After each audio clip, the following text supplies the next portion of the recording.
Hello, everyone, and welcome to the Electricity Canada's Conversation webinar series. Electricity Canada is the national voice for sustainable electricity for its members and the customers they serve.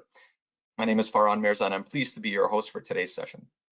We'd like to begin by acknowledging that the land on which I am broadcasting you from today is the traditional unceded territory of the Algonquin Anishinaabe people. The Algonquin peoples have lived on this land since time immemorial. I'm grateful to have the opportunity to be present in this territory. I'd also like to recognize Canada as the land of the First Peoples, Inuit, and Métis. I'd like to pay homage to the Indigenous peoples past, present, and future that continue to work, educate, and contribute to the strength of our country. I'd like to recognize that the land is shared through historic treaties, developed through contemporary treaties, and one that continues to be unceded territory. The Conversation series features presentations from Electricity Canada's corporate partners, and the series will highlight a variety of Canadian and international solutions to current and future challenges faced by our industry. Working with our partners, these webinars have been developed to be of specific interest to those working in the electric utility space, from generation through to the customer. For a list of upcoming sessions, please check out the Electricity Canada website at www.electricity.ca. Just before we get going, there are a few housekeeping items I'd like to go over. Our sessions today is scheduled to run from 1 to 2 p.m. Eastern Standard Time. Questions can be asked, and we'd encourage you to do so as they come to mind by typing them into the questions function on your screen. We'll be asking them at the end of the presentation as time allows. And lastly, a brief survey will be sent out to webinar participants following the session today. We very much appreciate your candid feedback and interested to hear about any topics you'd like to have covered in the Conversation series in the future.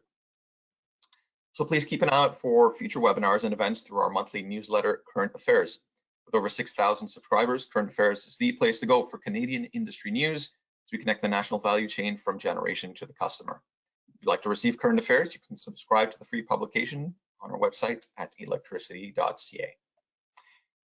Today on the Conversation series, we'd like to welcome Guidehouse. We'll be discussing a very relevant and timely topic: key actions to achieve net zero. Achieving net zero will require transformation of energy systems which support our economies. Addressing this problem will require unprecedented global collaboration. To achieve global scale goals, the largest emitting sectors, processes, and businesses around the world must acknowledge the situation and take swift action across each of the four largest emitting economic sectors: power production, transportation, industry and manufacturing, and buildings.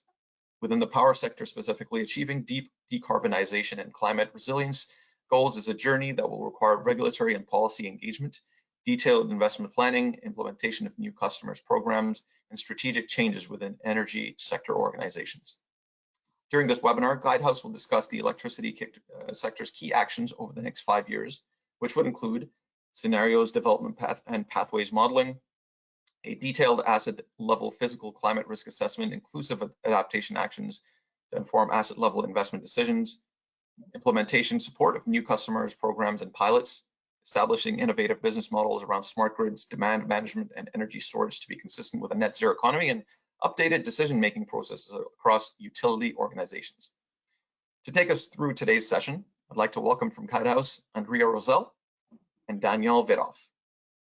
Andrea and Danielle, welcome to the Conversation series, and we will now turn the webinar over to you.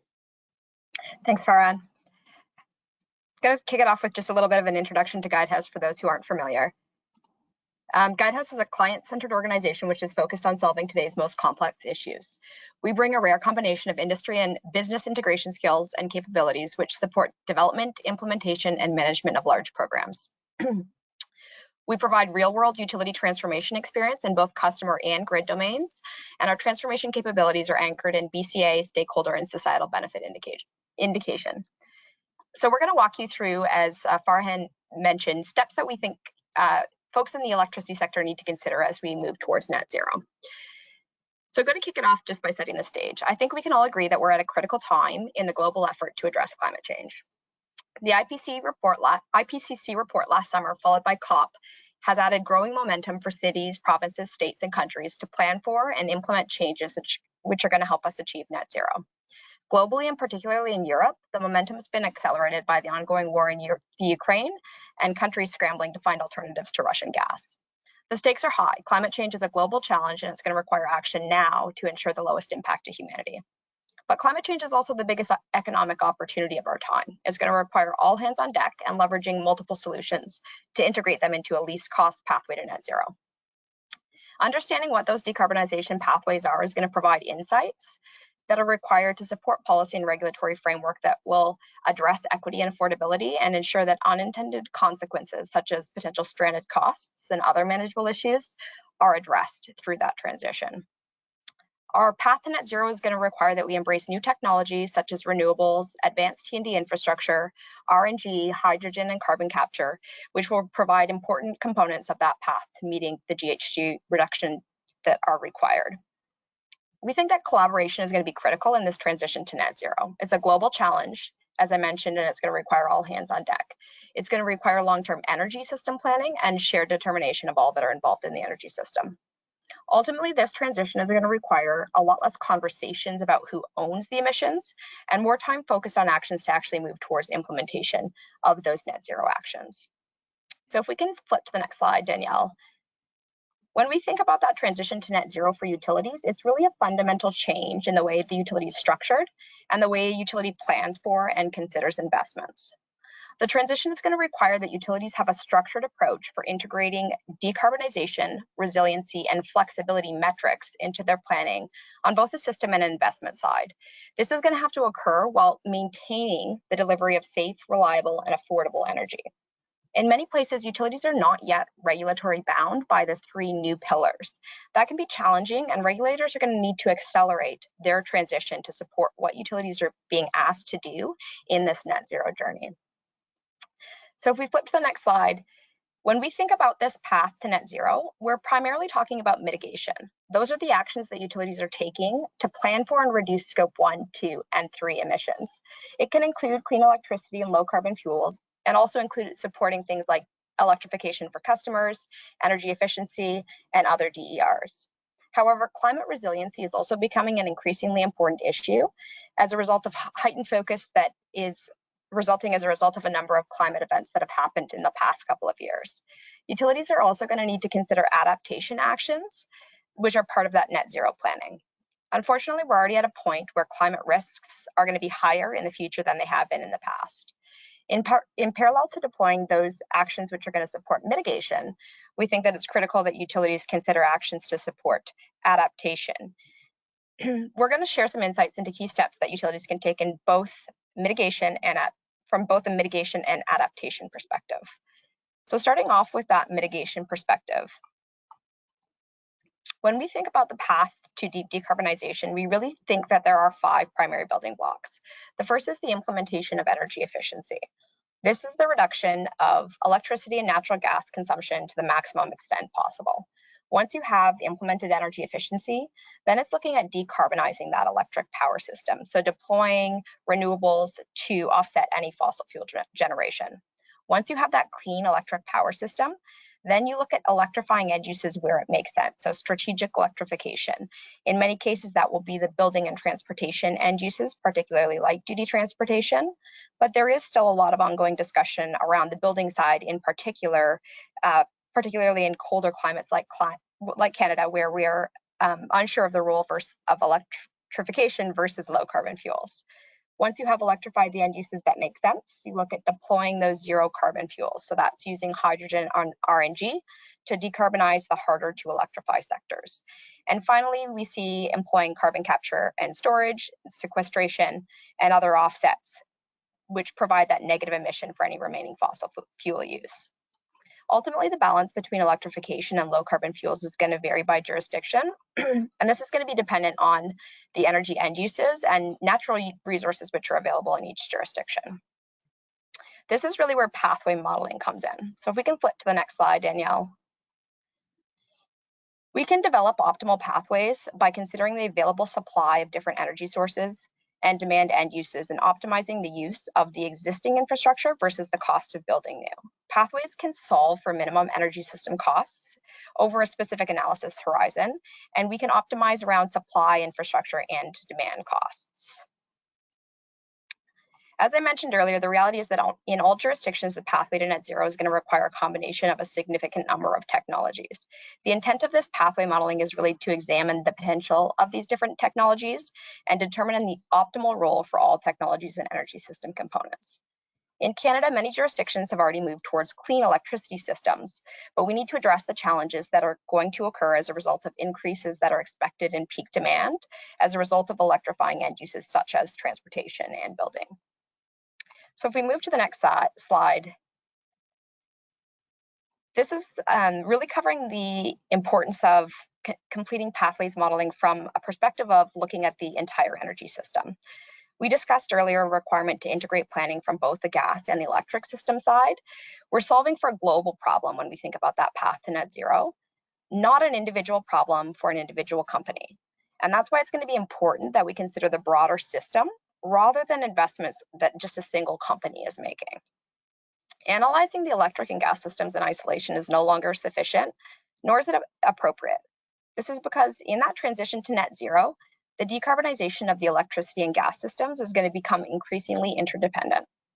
For example, electricity networks are going to have to be sized and account for electricity generation capacity, which is dedicated for hydrogen demand. At the same time, hydrogen may also be used in dispatchable gas turbines to meet peak demand. As mentioned earlier, understanding the decarbonization pathways can provide insights that are required to support frameworks to ensure that we have an equitable path to net zero and that we don't have any unintended consequences. When we look at those outputs of pathway modeling on the next slide, Danielle, we see that this can really support long-term energy system planning.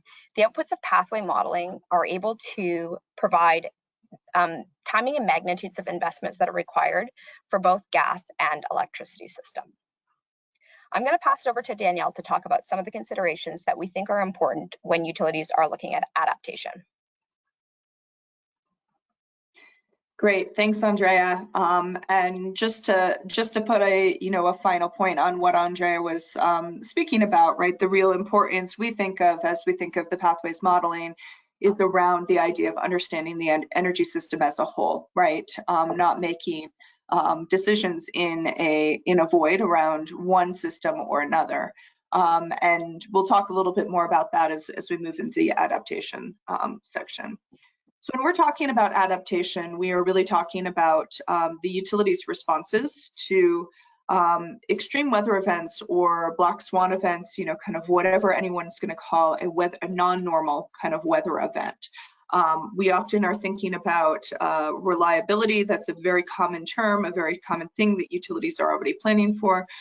Resilience is the idea of thinking about these bigger events, these things that cause serious disruption and damage, and starting to occur more frequently and with higher severity. So I think we're all familiar with the kind of events that we have seen across North America with significant impact to utilities over the past years here, and we expect to see many more of these in the near future.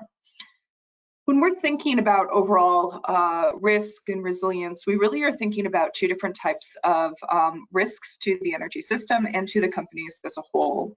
First off, there's physical risks. Those are the things that we see in the headlines, right? Things related to flooding, to extreme weather, to changes in precipitation patterns, changes in temperature. Those are the things that a lot of utilities already have structures to deal with some of the planning for. However, there's also transition risks, and this relates a little bit back to the storyline that Andrea was presenting around the low carbon pathways modeling and discussion of decarbonization in the system. Transition risks are really about the business risk related to the transition of the system to a low carbon economy in response to climate change. So this might include things like policy and legal risks, market risks, supply chain risks, technology risks, things related to how do utilities actually get their hands on the tools to decarbonize their system, as well as support the overall storyline and viability of their business as they move through this transition. So important to recognize that both of these risks are apparent if you look at some of the key methodologies that are out there in terms of, say, TCFD or others, which are some of the ESG methodologies that capture these. They do look at both sides of the risks in relation to climate change. We're going to focus a bit more on the physical risks in this section, talking about how utilities respond to that and what are the actions that can be taken. So when we are talking about fiscal risks, we are looking at forward-looking climate assessment, and that is done through scenario analysis. So as we know, right, climate change and the changes in weather patterns that we are going to see are a global issue. There are, kind of global understanding that will have localized impacts in various regions in terms of how this will all play out. So we start from high-end global scenarios that start to communicate what are the expectations for change in temperature, and then utilize those scenarios to look at regional or localized impacts that are likely to occur. So I'll stop here and chat about this for a little bit, because I think this is a really helpful viewpoint of trying to look at what are utilities currently preparing for and what are the opportunities to expand that focus when we think about climate change and adaptation. So storm preparedness is what we call basically the very kind of short-term look at preparing for large weather events, mostly looking at that kind of like one day to 1 week period, thinking about how a utility is going to respond to a specific event. What are the actions? How are you going to place crews on the ground? How are you going to ensure that you have replacement parts? Things like that will allow the utility to help support efforts in a response to a storm. There's also storm protection planning, which is really looking at that kind of 3 to 5 year cycle of how do you harden your assets, how do you prepare, right, for those events and really avoid the kind of financial risk of a system going down. And then there is long-term climate planning, which really looks out, multi-decade, 50+ years, and starts to say, how does the change in climate start to impact a utility? This idea of long-term climate planning is relatively new to utilities. It's relatively new to the world as well, because many businesses, utilities included, have been using historical forecasts of weather data to predict plans or make plans for the future. And until recently, right, until we started to see some more impacts of climate change, those historical forecasts were relatively good at predicting where the future is going. The climate risk methodologies that are out there, the changes that we are seeing in expectations, even in the United States, the update that the SEC made just this week in terms of climate disclosure, are all looking towards this long-term climate planning horizon, right? What do these long-term effects have on businesses and their viability? However, one thing that I will note is that planning for this long-term climate planning, the kind of details of doing the work, and we'll jump into this in this next slide, is not all that different from storm protection planning. It is just a different data set that you're using and a longer kind of forecast in terms of looking at the risks. The outputs of a long-term climate planning piece of work is going to be more around how do you incorporate forward-looking forecast data, how do you build governance around your decision making, do you update some of your standards, rather than decisions related to what might you put in the ground tomorrow to change the way in which your assets operate, or harden your assets for upcoming storms. The other thing that I will note is, having done this and looked at the long-term work, even going down to the level of individual assets and projecting the likelihood of changes in climate risk over the course of the next decades, looking at that compared to storm protection planning, what we have found is that if you take a forward-looking climate forecast and apply it to your storm protection planning, your short-term decision making, you may very well make different decisions around which assets you are going to harden in and which ones you are going to invest in and keep in the ground, and which ones you may decide to move or relocate just in the next couple of years, if you take a forward-looking data set and apply that to your work. So one of the things that we are really thoughtful with as we work with utilities is what is the correct data set that you should be using. And the example that I can bring to this is that, you know, if you look at the Gulf Coast of the United States, we have seen significant number of storms in the past 2 decades hit New Orleans. If you look at historical data, right, and you were working across the entire Gulf Coast to look at where you would harden infrastructure, where you would invest money, you would probably invest a significant amount of money in New Orleans. But that historical data, what it indicates is that, truthfully, New Orleans has been pretty unlucky in the past decades, and does not necessarily mean that the next big storm that is going to hit will be in that location, but could be more distributed across the coast in other locations. So that's one of the reasons we really push to think about forward-looking climate data sets to understand where you should be spending your money, even when you're looking on a short term. So I'll talk a little bit about what we see as kind of the approach in terms of resilience. You know, none of this should be anything surprising. Many of your utilities and many utilities that you work with are probably looking at hazards and climate impacts in these same ways, but may just be using a historical looking data set or historical data set to look at that. The big difference here is that we, you know, in the beginning, we are starting to look at climate scenarios. The definition of climate scenarios, there are various scenarios out there in terms of how the world is going to change and what we should be predicting. The choice of climate scenarios really relates to a business's appetite for risk, right? And what they, how they want to look at the potentials, right? The real, do you want to look at the real maximum end of the worst that could happen, or more of a likely event in terms of what will occur? You know, so that starts off the process of looking at kind of a climate resilience plan approach, identifying the kind of climate hazards that can come out of that. We work with climate scientists to do this, and then assessing vulnerability of the system and risks. Those steps of vulnerability and risk are very much the same as I think many utilities have already undertaken in, say, storm protection planning. And again, right, identifying adaptive actions, and as you look forward into further forward into the future, your adaptive actions may be more about those kind of governance and process pieces rather than the infrastructure that you're putting in the ground.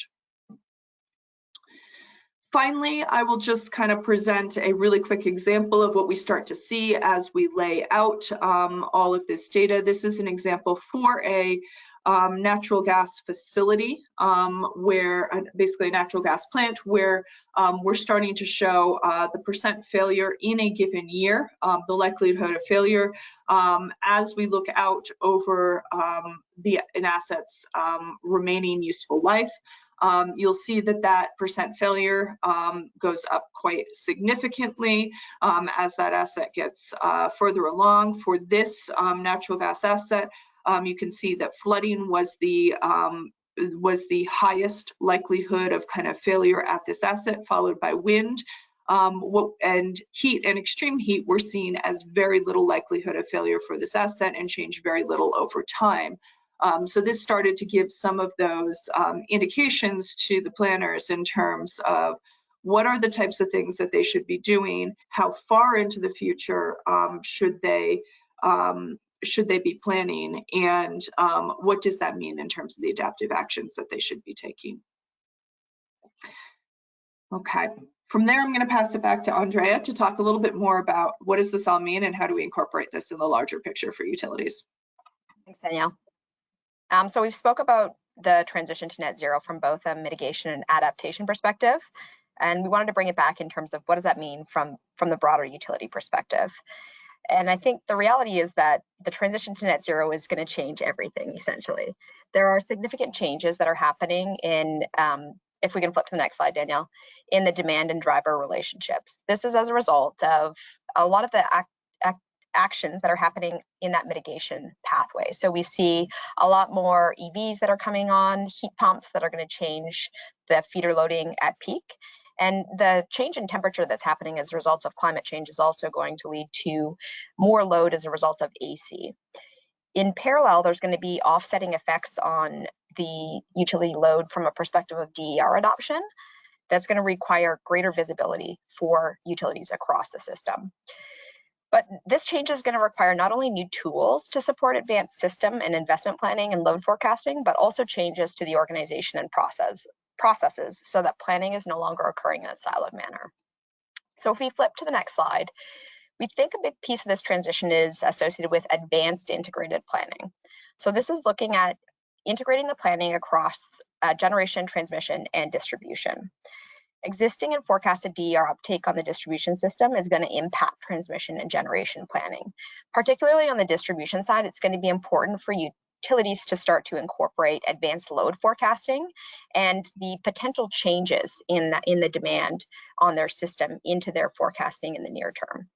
For vertically integrated utilities, this transition to advanced integrated planning is going to require coordination across departments, but for others, it's going to require coordination across organizations. When we think about that path to net zero, again, we see significantly more interconnectivity between the gas and electric systems. And to be successful in the transition, ultimately, we're also going to have to start moving towards advanced integrated energy system planning. So looking at integrating planning across electric and gas systems.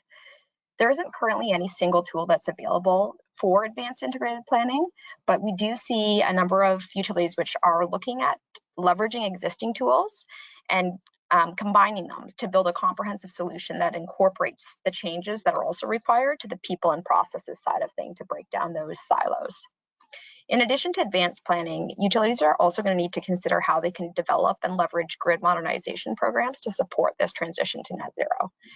We spoke about the DER adoption. There are declining technology costs for a number of DER assets, such as solar PV and advanced energy storage systems, and that's driving the adoption of those distributed, smaller, smarter, nimble, and cleaner energy systems on the customer side. Maximizing the value of those customer-sided assets is going to require new approaches to integrating DERs into the grid and making sure that we're able to bolster reliability and resiliency while also fostering the sustainability element that those DERs can provide. For utilities, this is going to require innovative business models that reveal additional values for customers as prosumers. The value of those DERs is only going to be fully realized if we're able to integrate them into operations, markets, and customer requirements. So we're going to flip to the next slide and look at this as well from an investment planning perspective. So in addition to changes to system planning, utilities are going to need to modify how they optimize investments. We spoke about how the utility business is going to become more diversified. In addition to continuing to invest in those traditional assets, utilities are also going to have to pursue investments that support the three new pillars: decarbonization, resiliency, and flexibility. This process can be supported by developing a common platform to assess and prioritize investments. We refer to that platform commonly as a value framework. Value frameworks can enable maturity. Basically, we can evolve from a process where we have expert opinion that's driving decisions towards one that is more dynamic and is aligning your investments to what your strategic objectives are. We think that the evolution that's required is going to move from siloed portfolio ultimately to full enterprise portfolio optimization. But of course, the value framework updates alone is not enough. This is going to require a change in culture, new governance models, and streamlined processes. The evolution is going to have to be tailored to each organization, and each organization is going to build upon your existing capital planning process and tools and modify it to enable that transition to strategic enterprise-wide optimization. Wanted to cover one more element of that transition to net zero. Moving to the next slide, Danielle, we're looking at customer programs. So we spoke about customer adoption of technologies which support the transition to net zero, such as electric vehicles and energy efficiency, demand side management, heat pumps, and DERs. Utilities can also play a role in accelerating the customer transition to net zero. Your customer goals and your community goals can also become part of your own plans. Utility delivered customer programs can also support a least cost pathway to net zero.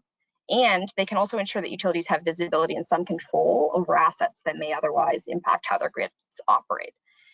Delivery of these enhanced customer programs is an opportunity for utilities to deliver on some of the broader decarbonization goals globally.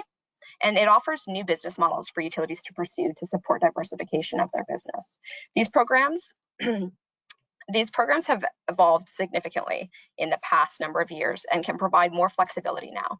Newer program designs focus more on demand outcomes rather than on the specific measures that are installed. We see pay-for-performance programs providing better outcomes for both utility and greater savings for the customer. We also see these newer programs providing more opportunity for partners to deliver programs in the market and for the market to decide who the winners are from a solution perspective and from a perspective of which programs are receiving the highest adoption from customers. We are going to close out and then open the floor for questions just by bringing us back to the beginning and thinking about those actions to net zero. It's really about mitigation and adaptation and what you can do to support both as a utility. It's going to require new thinking, and it requires collaborating and working closely with regulators, system operators, and utilities. Utilities should internalize ESG. Use that ESG plan as a cornerstone for building a next generation decarbonized and decentralized utility. Build customer solutions. Develop innovative solutions that are going to support your customers in achieving their own ESG goals. And finally, partner. We talked about collaboration. This path to decarbonization is not one that any single entity, including utilities, can take on their own. Utilities are going to have to look for like-minded partners that can act to help them in that transition to net zero. So we are going to move over to Q&A and hopefully have a lively discussion about that transition to net zero. Awesome. Thank you very much, Andrea and Danielle. That was very, very insightful and very timely. I mean, it's such an important subject, and we need to start having that conversation now, I think, in order to get to that net zero goal. So again, I'll remind our audience to please use the questions function on the screen and send in your questions, and we'll ask them of our presenters as they come in. Perhaps to start off the conversation, I'll ask a few questions on our end. So are there any jurisdictions where decarbonization mandates have been successfully incorporated into regulatory frameworks? If so, where and what does that look like? I'll let Danielle take that one.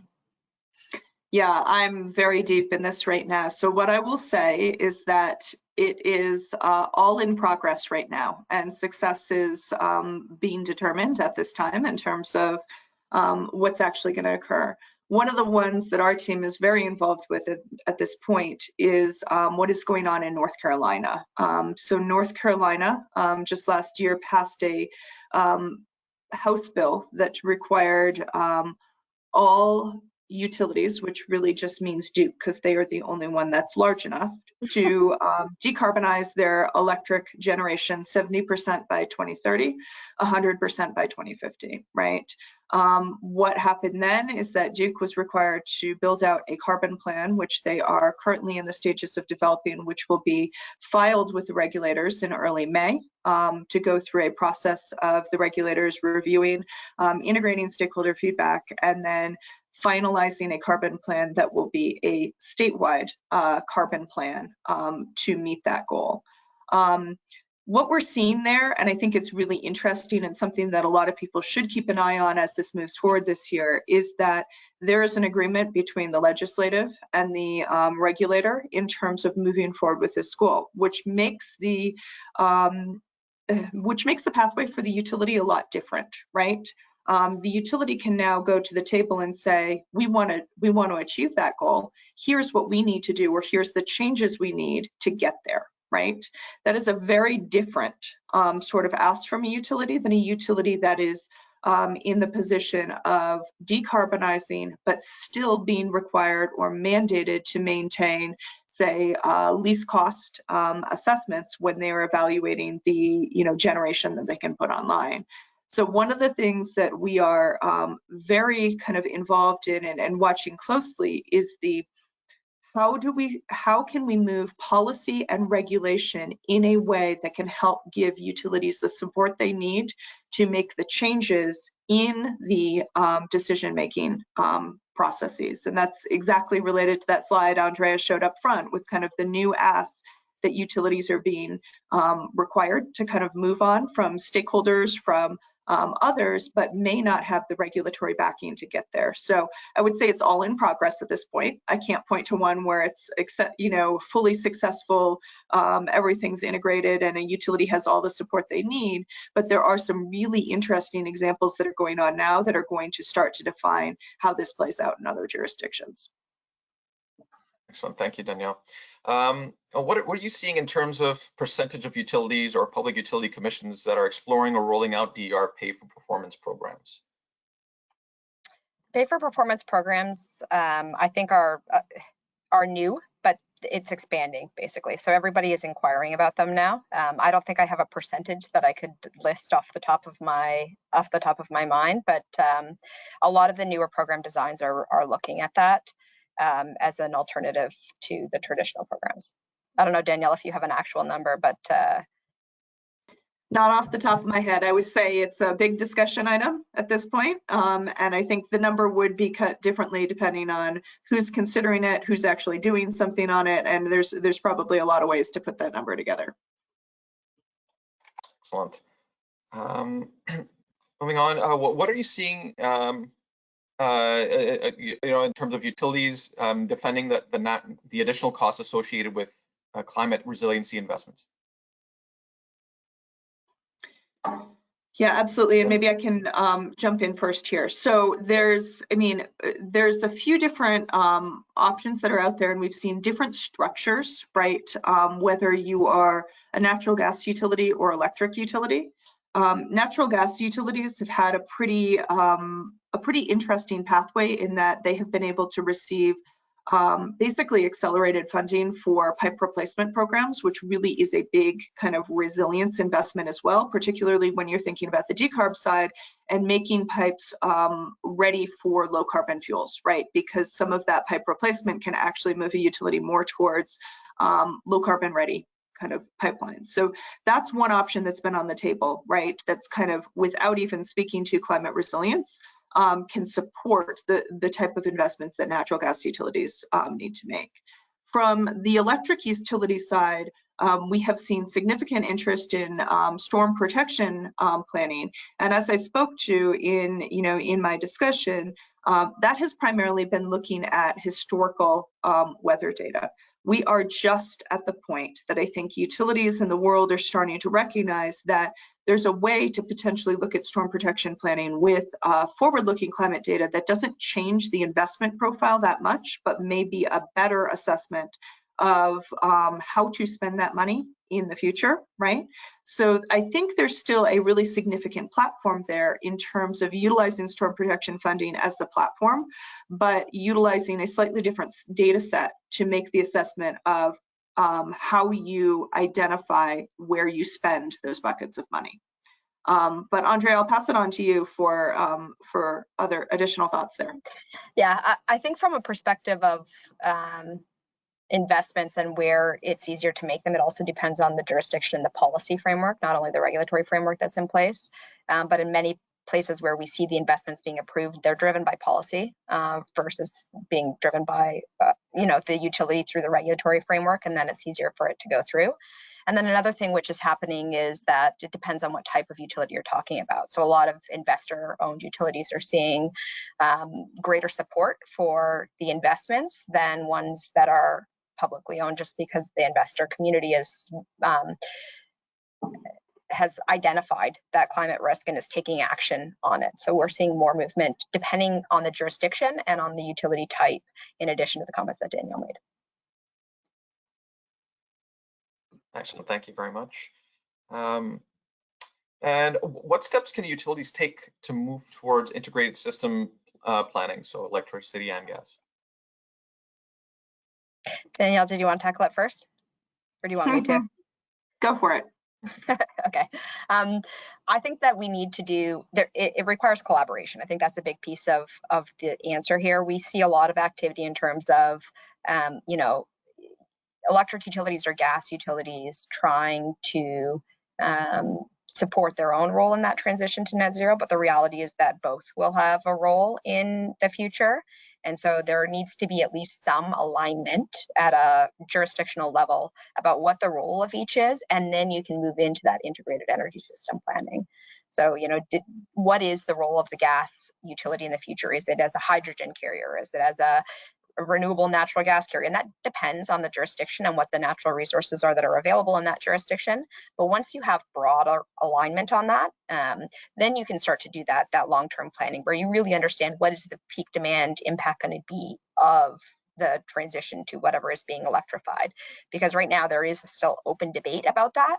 And so it's really challenging to move towards a process of actually moving into the planning phase of things. So I think first it is that, let's start some initiatives around collaboration across gas and electric utilities where they're not the same.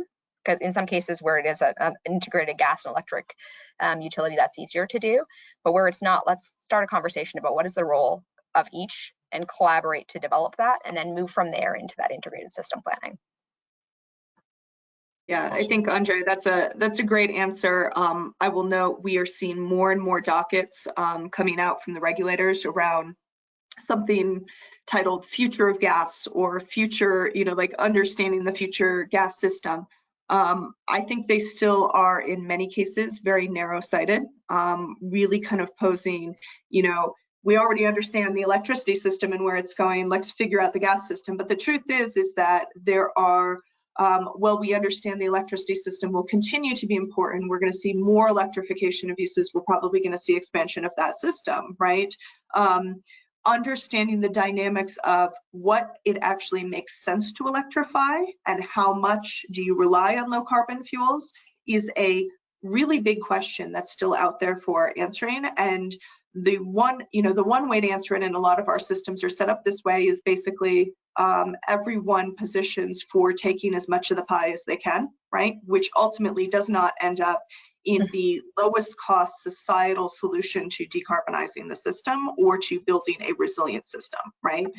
So we're seeing more and more discussion and pushes towards potentially even combined IRPs, or planning that includes both the electric and the gas side. There are a lot of regulatory and policy barriers to get over to get into that direction in a lot of jurisdictions, but the idea I think that Andrea is putting out is that getting some general agreement on the guidelines, right, does a lot in terms of starting to say, what is it that the gas system needs to do? What is it that the electricity system needs to do? How much are we going to see the growth of hydrogen? Those kind of bigger questions that everyone can answer differently depending on the lens that they look at it with. That's great. Now we talk about integrated. Now we want to talk about integrated operators, so power generation with transmission. Do you see them having more success in adapting to net zero than standalone power generators and standalone transmission operators? That depends on the market structure as well, I think, right? There's going to be a lot of challenges in places where you have a competitive market and no mechanism in that market to transition to net zero. And that's something that I think we're going to see jurisdictions start to tackle.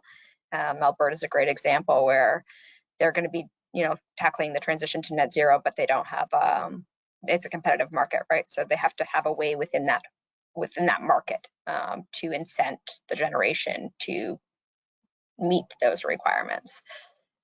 So to me, it's more about the market structure, I think, but I'm not sure if I understood the question clearly. So. No, I would agree with you, Andrea. It is very much related to the market structure. And the other thing I will just note on there is that again and again, as we kind of answer these questions, as we look at the problem, we try to separate the infrastructure from the molecules or electrons that flow through it, right? At the end of the day, it's not the infrastructure itself where the majority of the carbon sits in the system. It is the molecules or electrons that flow through it, right? And so because our system, you draw, depending on where you are, how the utilities are set up, how the market is set up, we draw the boundary at different places. Certain entities are going to have very little control over, say, decarbonization. Say, for example, if they are just a transmission operator, right? They are going to be an enabler to this system, but potentially not as directly in control of decarbonization from the way a generator owner is going to have control.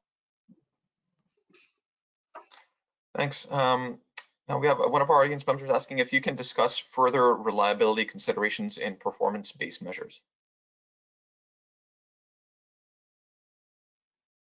I'm not sure I understand the question. From a perspective of in performance-based measures pieces, what's confusing me?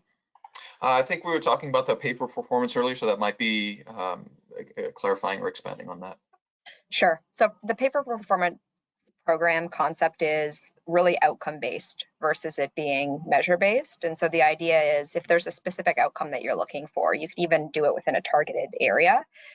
You focus on what that outcome is rather than focusing on what measures you're targeting from an installation perspective. I'm not really super clear. Unfortunately, it would be good if we could have an audio question, but on the reliability element of it, but there is still measurement of the performance, obviously, as part of the pay for performance program, and then that can ensure basically that you're achieving the outcome that you intended to. Well, and I think the one thing I will just note is that we are seeing a transformation in the industry around what we're trying to achieve through, say, energy efficiency and customer programs, right? In the past, it has been just a total kilowatt hours saved, right? Or total therm saved has been the primary metrics for these programs.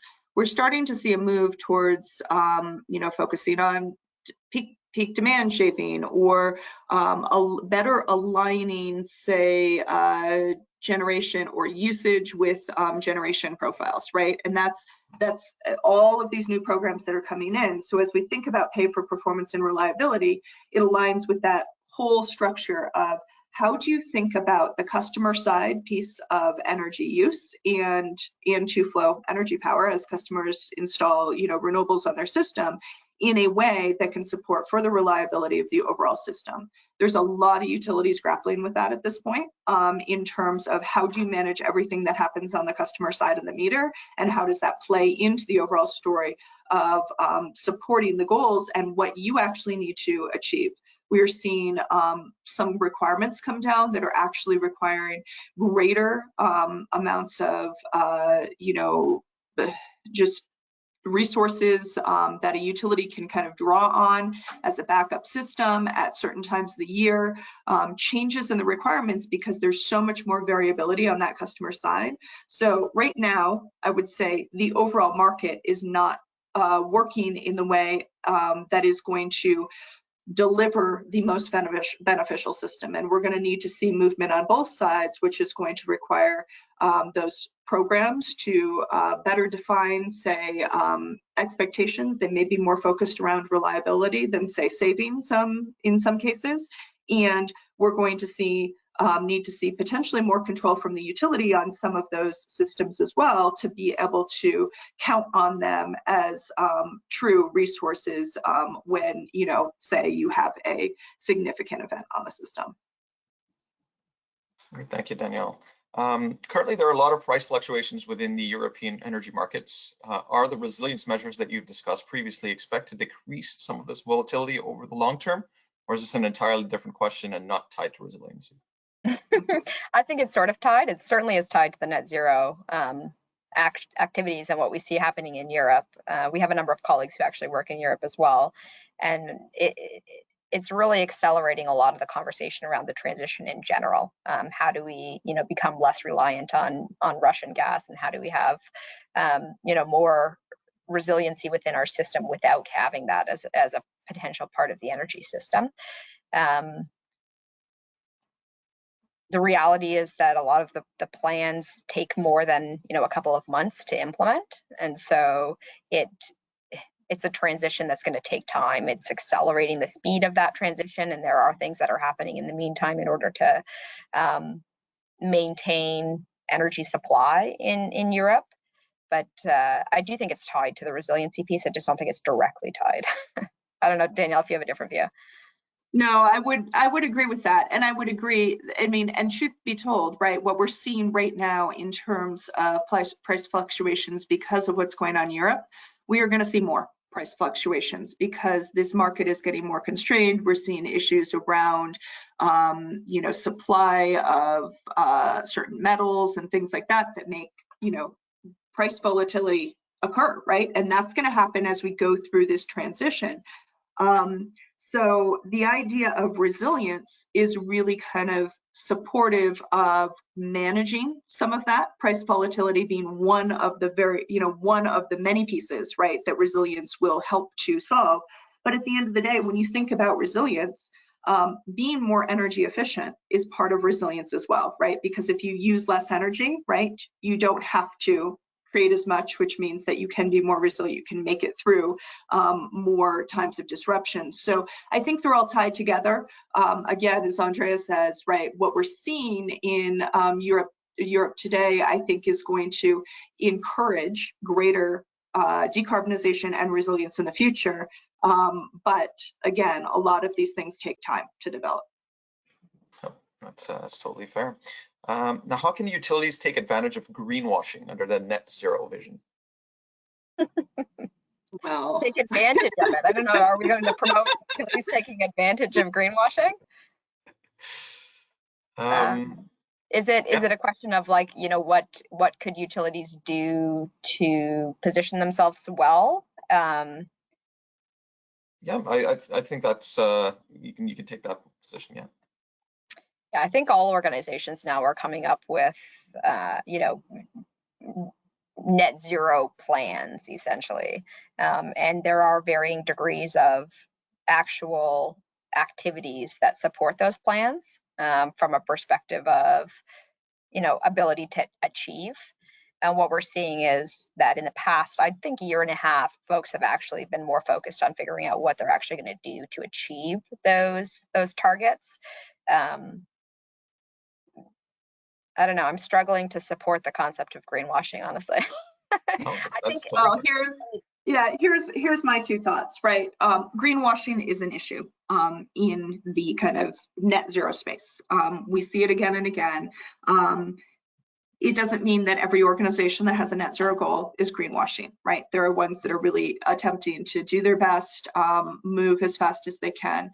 What I will say from the industry as a whole, right, the energy industry, and this really applies to corporates all over the world, the two most important things that I think everyone needs to move on is, one, transparency. And this is going to put a lot of utilities in uncomfortable places. They're not used to kind of rolling back or showing as much data as I think a lot of people are looking for in this space. Transparency is going to be really critical in terms of what are you covering, what are you reporting on, what does your statement mean, because there is a lot of fine print in all of these statements. And secondly, ensuring that decision makers within your organization understand the commitments that have been made and the ways in which their decisions impact those commitments. We see again and again, right, and this is something that has come up in Larry Fink's recent letter to organizations, is the fact that kind of corporate boards and CEOs, a 10-minute discussion on climate change is not enough to actually impact an organization or ensure that decisions are being taken appropriately. And there's going to be some pushback we are going to see in the next years from BlackRock and others on corporate leadership if they are not able to communicate the aspects of climate risk, climate resilience, climate and decarbonization within the way in which they're presenting their business strategy. Yeah, I think the other thing too, Danielle, that we were speaking about just before, related sort of to the transparency, and then I guess back to the greenwashing piece, is that we're seeing from the industry in general a lot more requirement for transparency. So there'll be actual guidance and more requirement for it versus it being optional. And so I think that in that transition, it will uncover those who are actually taking the appropriate plans and actions to move towards deep decarbonization. Great, thank you. We have a couple more questions coming in. We're running a little bit short on time, but we'll do our best to get as many questions in as possible. I would assume that changing weather patterns will see the need for a more resilient grid. This might mean building things higher from water. stronger due to wind, etc., this will result in increased costs. What are you seeing from regulators agreeing to increase rate requests for this type of hardening activity? I think Danielle spoke a little bit to this earlier with using the storm protection kind of pool of money and expanding off of it. And so I'll pass it to you, Danielle, to expand on that. Yeah, so we are seeing in some of the studies recently, looking at just the kind of most recent years in terms of transmission infrastructure upgrades, are seeing increases on the prices of transmission infrastructure. That relates both to supply chain issues as well as kind of the resilience issues, are more focused on storm protection planning. So yes, costs are going to go up. It depends on the jurisdiction you're in, whether regulators are starting to recognize that and pull that out as kind of a resilience or a benefit. And what I will say, just as a broad statement to utilities, and I say this to corporates as well, whatever you can do, right, to quantify the beneficial impact helps to move the needle with those that you need to convince outside of your organization.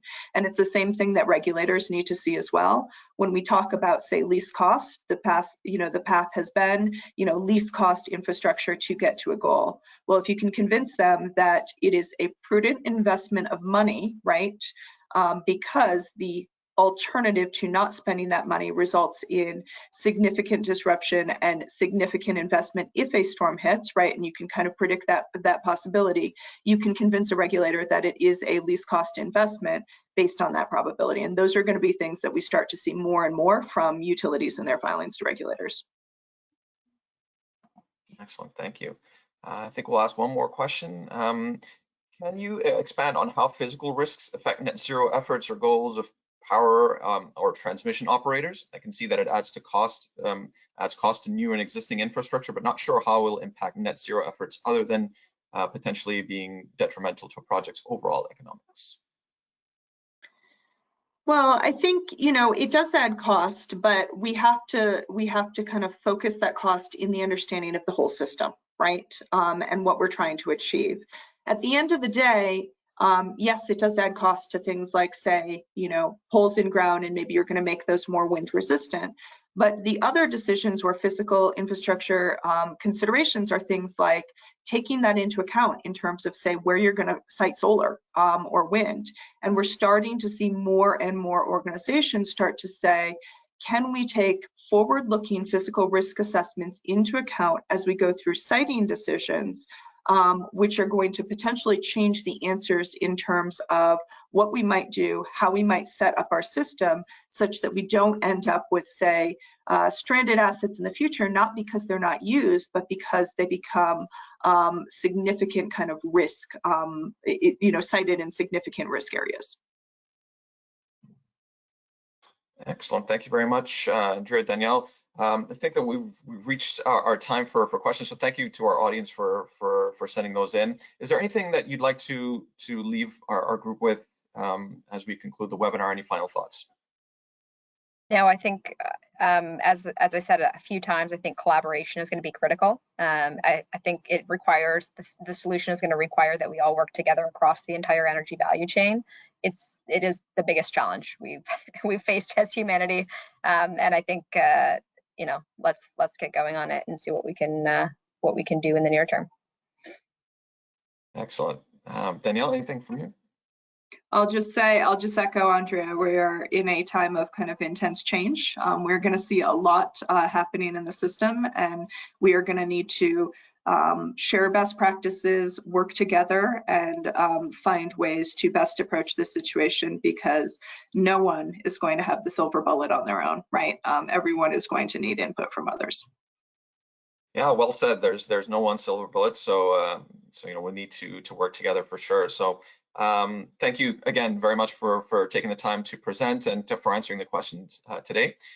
Before we end today's session, I'd like to remind our audience to mark your calendars for our next webinar session, taking place on Thursday, May 31st. Siemens Canada will present digital twin cloud-based testing of protective relays. All of our future events and webinars, as they're added, can be found in our monthly newsletter, Current Affairs, or on the news and events section on our website at electricity.ca. In conclusion, again, once again, I'd like to thank Andrea and Danielle for your presentation and for Guidehouse for taking the time to present today, as well as for our audience for sending in questions and joining us today. This concludes today's session. We'll see you on the next one. Have a safe day. Bye for now.